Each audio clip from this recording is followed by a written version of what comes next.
Yeah, we're joined by Alex Karp, the CEO of Palantir at AIP Con, Artificial Intelligence Platform Con, a chance for you to talk with customers about some of what you told us 3 weeks ago. And on that note, 3 weeks ago, you said that Palantir's plan for AI was, quote, just take the whole market. How's that going? Well, you know, unlike most people, we've been involved in what people call AI for the last 5, 6, 7 years in the classified environment, building systems that will allow you to identify adversarial positions. And in that context, we built proprietary technology that will allow you to work with large language models, securely enhance them, roll them across your whole enterprise. You know, I've been at this for about 20 years, and I know it will take everyone else 4 or 5 years to build this. We're rolling it out. Our customer base is large, and we have, you know, usually we have to go out and find people. Now we have customers, especially in the U.S., just calling us every day. You said the demand is huge. Can you quantify it in some way? Well, you know, we've had a number of inbound calls in a year that we usually have in a year in like a month. And then if you were at a conference, if you go next door, there are customers showing potential customers how to use our product. It's in a demo sense. Well, it's on real data. It's things that they've done. So right now, the whole world is hungry for something that it understands as AI, which is really AI or large language models. We actually have customers using our products, showing other customers how to do it. I mean, this is like you release a song and everyone else playing it. It's like, okay, great. We're very happy. And, you know, the thing is, the U.S. market is just hungry for innovation. It's hungry for things. It's now beginning to understand it needs, like an ability to map an LLM onto your enterprise securely, ability to enhance the output of a large language model, and what's the output? Better margins, better safety. You can change your enterprise in weeks. I just want to jump in and ask a very basic question. AIP, is it built on GPT-4 or a different foundational model? What is the underlying tech? We are completely agnostic to whatever large language model you want to use. Large language models have certain attributes, like they can give you reasoning, but you can't import that reasoning into your enterprise. What AIP does is allow you to take the benefits of the large language model, enhance them with algorithms that we help you build, and roll it securely across your whole enterprise. And what does that mean? It means you get all the benefits of a large language model in your enterprise today, not in 5 years, not something that writes poetry. We're not offering people poetry writing in their enterprise. We're offering things that are so powerful that in reality, I'm not sure we should even sell this to some of our clients, like national security. Who are those clients? Well, who are those clients? Proportionately, when you think about demand, how much is coming from the defense use case, since you kind of gave more flesh to the AI bones during that earnings call? Look, what's driving our demand for our product in defense is simply what people have seen on the battlefield. And that's very sensitive and very classified. But the demand for that is very large. It's going to get larger. Why is it going to get larger? Because America is the best at software. Software that's built on a product is in high demand in defense. Why is it also in demand? Because until 2 years ago, everyone thought this was a joke. We were building systems over the last 5 years that are deadly. Those deadly systems have changed the course of history. It's no longer madman saying this. You see it on the battlefield. In U.S. commercial industry is the most adaptive in the world, and they are hungry. Our clients are hungry for things that will give them a disproportionate advantage on margins, on safety, on secure use of LLMs, on making sure this is not just some poetry recreating what somebody said, but actually can create actual tangible difference. And we are rolling it out, and we're very happy. For our global Bloomberg television and radio audiences, we are at AIP Con. We're joined by the CEO of Palantir, Alex Karp. During that earnings call, you said, we have no pricing strategy. We're going to create a lot of value. We're going to get hundreds of customers, and we will price it as we go. Have you made any progress on pricing strategy since that? No. Why? Okay, why so relaxed about it? Because it's like one of these things. Like when you go to a bar, you know everyone wants to meet you. Do you have a pricing strategy when you go to the bar? No, you're like, oh, I'm cool. I know we have the best product on the market. I know customers will pay us fairly. I know that it's much more valuable than anyone will understand until they install it. And we will sort out. To make it like slightly academic, I believe in Pareto optimization. we are going to create a lot of value, and we're going to get some portion of that value. And customers are smart; they'll pay you some portion of the value. Why should I? Like, just as an axiomatic thing, if you have a software product, you always want to get paid after you deliver value. If you've got a PowerPoint, something that doesn't work, something that's not valuable, you want to get paid before you create value.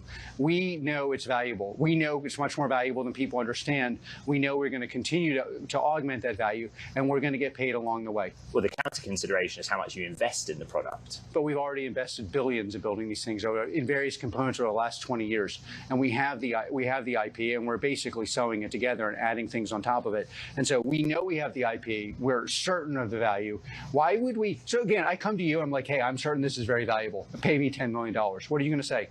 Well, I don't have $10 million, but if I were a customer. Well, okay. Give me your British charm. Well, in this, for your British charm. My British charm, if I were a customer, would say this is a really hard environment. If I think about cloud, exactly, customers are looking for value, but the lowest price. So now, if you believe you have the best product in the world, what are you going to say? Okay, great. Let's not even have that discussion. I'll create the value. You tell me how much value you create. By the way, if you don't want to pay me, then I'll go to someone else who will. You can have different margins than the person who will pay me. You can have a different safety profile than the people. You can have a different ability to control your whole business from your laptop than someone else because the other person who valued it paid me. You don't want to pay me? Great. Alex Karp, CEO of Palantir Technologies. This morning, the Bear Cave, a Substack-based newsletter, put out a negative report akin to a short report. Let me just read one of the claims. The Bear Cave believes Palantir is an AI imposter engaging in spurious games to inflate its books and obfuscate its less sexy role as an overhyped data consultant. What is your response to that?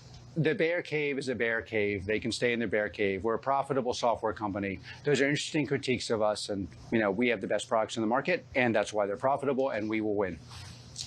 Wanted to give you the right response. That was all. The core of Palantir's pitch, right, is that you have this experience in managing sensitive, classified, often data networks or closed networks.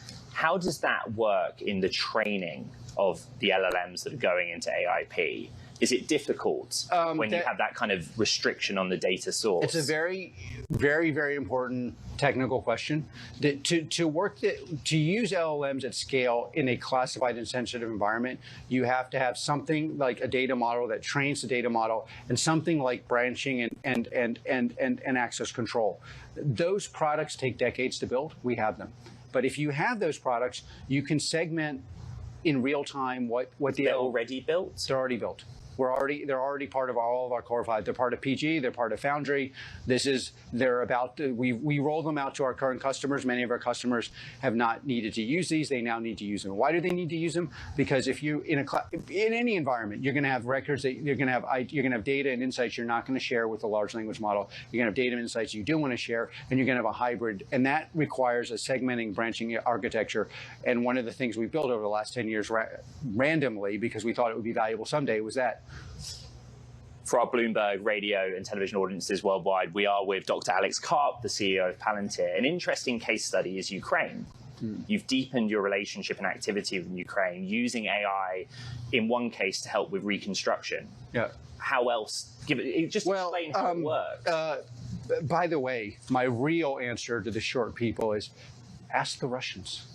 What do you mean by that? It's like, we can't save it. Ask the Ukrainians, ask people who are on the battlefield, ask people who have been subject to... You're talking about the effectiveness effectiveness of our product. Okay. So it's like, there's very little we can say. You can read what the Ukrainians are saying they use. Targeting, according to reports, has gone up, given the use of AI by products, potentially ours, from by 20 to 50x. These products have changed the course of history. And they will continue to change the course of history, and I'm super proud of that. Do we already have, in the military use case, an arms race between powers like the US, Russia, China, specifically in the field of artificial intelligence? Yes, and we have an advantage. And if we don't get out of our own way, we might actually continue to win. When you say we get out of our own way, what do you mean by that? Well, America has the best software companies in the world. The software companies largely come from a sliver of America. They produce products. We need to get to a point where 1% of our spend on defense goes to products that have been proven on the battlefield, not PowerPoints. And so in the large language model and the generalizable AI, we are far ahead. call it a year or two, but we must actually implement. And there's a huge debate. Part of the debate, of course, is these things are very dangerous. If we didn't have vicious adversaries, we should slow it down, but we do. But we also have lots of people who don't want to roll this out because they have nothing to roll out. And so there's like the debate machine about rolling this out is partly for legitimate reasons because this could be dangerous, partly for security reasons you brought up, but there are architectures that will allow you to deal with this as a product like Palantir and hopefully someday others. But there's also the debate machine because there are only 3 or 4 companies in the world with anything to sell. And everyone else wants to debate, why should we do this? How should we do this? Can we play catch up? Can we talk about this in 5 years? That's really plays into our adversaries' hands, and we really have to avoid that. The long-term concern that came up 24 hours ago or 48 hours ago is an existential threat from AI. You talk at Palantir about bending AI to a collective will. Well, do you share the concern, though, about an extinction level event? There's a lot going on there. Are these things dangerous? Could they become potentially dangerous? Could they become? Yes. But what these debates ignore is either we will wield them or our adversaries will wield them. It is much better if we wield the technology than our adversaries who do not respect our norms, do not respect the rule of law, and do not respect the way we want to live in freedom. So that's point one. Point two, in the near term, what Palantir will allow you to do is make these things really, really valuable commercially and in the military context. And in commercial context, you have to do it because if you don't buy our product, your competition will. In the military context, we have to do it because our adversaries will build those products. Right. You talked about the competitive landscape. I actually wanted to ask you about C3 AI as an example, because you come up in bidding processes with them. Actually, look, this is a massive market. We actually don't come up with bidding processes with anyone. And I'll tell you what I think about everyone. So you don't have any competition? Let me just tell you about this competition thing that Wall Street analysts love. It's complete BS. This is an infinite market, basically. Try what we're doing and try what everyone else is doing and buy the thing that creates the most value.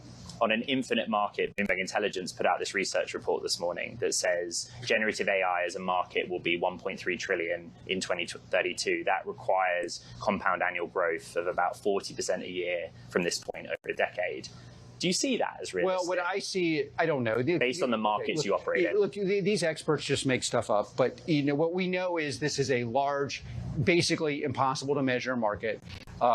And what we also know is everybody in the U.S. is going to find ways to become more efficient and better using software. And a lot of that software is going to be AI driven. We also know that the market over time, not in a quarter, will end up picking the best products. That's what we know.